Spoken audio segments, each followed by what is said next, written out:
How's it going, everybody? Welcome back to the channel. Today I'm going to be showing you 35 tips to go pro in Fortnite. Starting us at number 1, editing keybinds. These keybinds are the most important binds to have in this game. In order for you to build proficiently, you will need to have these binds accustomed to your liking. You can copy mine if you'd like, but I recommend you play around with them and find your own unique style. The next tip I have is the Mongraal Classic. I've seen people do the Mongraal Classic so many times, and it's really easy to not do it properly. Most people will take and replace the wall with their own, edit it, place a ramp, edit the ramp, and take the shot, while resetting the builds. The new and better way to do this is to take the wall, then place a ramp, followed by a wall, then go and edit it like you normally would. This guarantees a lot more protection and success while doing this move. My next tip is about healing.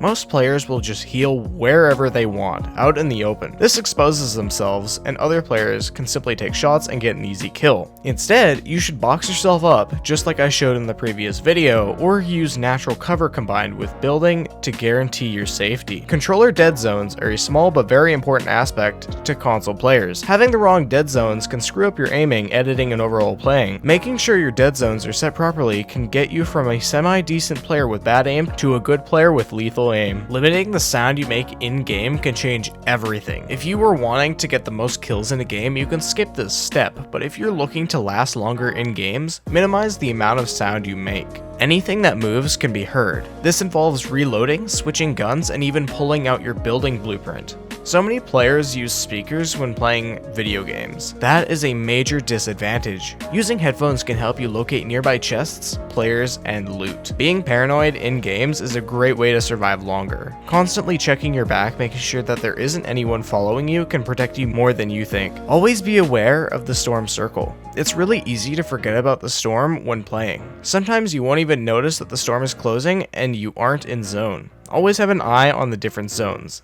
This tip applies for every battle royale game. When you get any type of shields, use them as quickly as possible. You never know if or when a player might start firing at you. Only engage in a fight if you are absolutely sure of success. Things to ask yourself are, is my health enough? Are my guns better than theirs? Or do I have enough skill to take them down? Don't loot bodies right away. This is because fights always make noise. This can alert other players to your location. When looting a body, you can get carried away with all the loot and be mesmerized by it. And next thing you know, someone sends you back to the lobby. Instead, wait a little bit, look around to make sure nobody is around, then go ahead and loot. Always have a plan B. Usually when we are fighting, other players will third party. May not have planned anything at this point, so always have another plan. If another player third parties, leave the fight in a way that they can't follow you. Always play smart in endgame situations. Preserve your mats, ammo, and weapons. Being too loud, not hitting your shots, and exposing your location are all not smart things to do. Instead, play as though you will lose something valuable to yourself. This will force your mind to never give up and not risk anything. During the entirety of the game, stockpile ammo and mats. This will guarantee victories for most of your fights because you won't have to worry about running out of ammo or mats. Know which guns you like and which ones you don't. Knowing this will put you in an advantage against other players because you will know which guns you are going for. In certain situations, however, you will need to take what you can get. In this clip, I ended up getting a pistol and had to use it. Know the hot drops.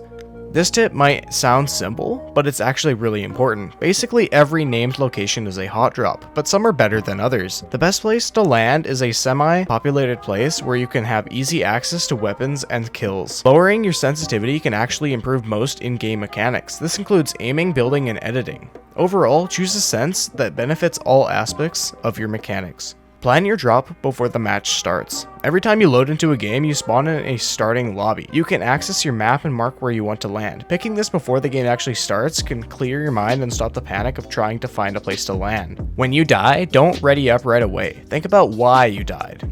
No, it's not your ping or frame rate, only bots blame that. Figure out what actually happened. Once you figure that out, ready up and try not to make that mistake again. Going back to the topic of keybinds, choose all your keybinds carefully. Always have important binds. In an easily reachable location, building and editing binds are the most important. Every once in a while, take a break. It's easy to get frustrated while playing, and that's how gear gets broken. Pure rage quitting. Fortnite is meant to be fun, so if you feel angry and frustrated, take a short 5 to 10 minute break. Before you play any public matches, practice your building and creative. Like any sport, Fortnite is an esport, and for every sport you need to warm up. Getting your mind and body ready for games by playing some creative will not only make you feel better, but ensure you have fun playing. Watch professionals play on Twitch and YouTube. Pros aren't famous for no reason. Watching them play and learning their mechanics will 9 times out of 10 improve your own mechanics. Practice your aim before games. The same with building creative before games applies to aiming. You need to warm yourself up. When playing, always organize your loadout the exact same way every game. I always have an AR in my first slot, shotgun in the second,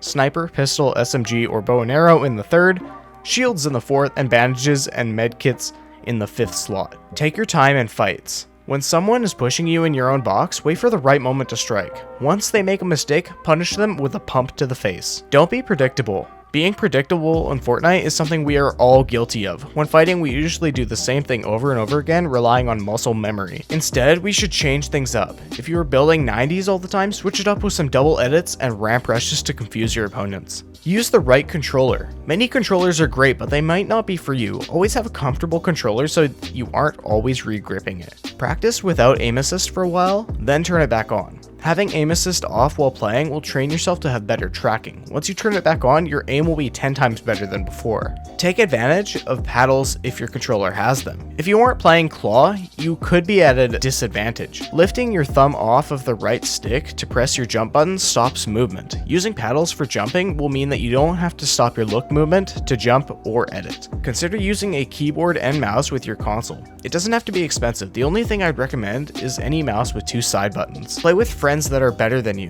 1v1ing a friend that is slightly better than you can improve your skill level so much faster. Try doing tournaments such as daily hype cups. Tournaments are a huge eye-opener to Fortnite due to the fact that they are very competitive. This can change your mindset when playing and very much improve your skill, because when you go back to normal, it's casual. Set up a schedule for when you will practice the game. Having a set time every day or every other day will speed up the time it takes to improve. Think of it like lifting weights or going to the gym. Finally, the last tip I have for you guys is to turn on visual audio. This setting allows you to see what you are hearing, and once I turned it on, I couldn't turn it off. I recommend giving it a try. If you don't like it, at least you now know. Those are all the tips I have for you guys today. If you enjoyed, please leave a like on the video. I'm super close to 100 subs, and it would help me out so much if you subscribed, as well as click the bell icon so you don't miss any of my future videos. Thank you all so much for watching, and I'll see you guys in the next video.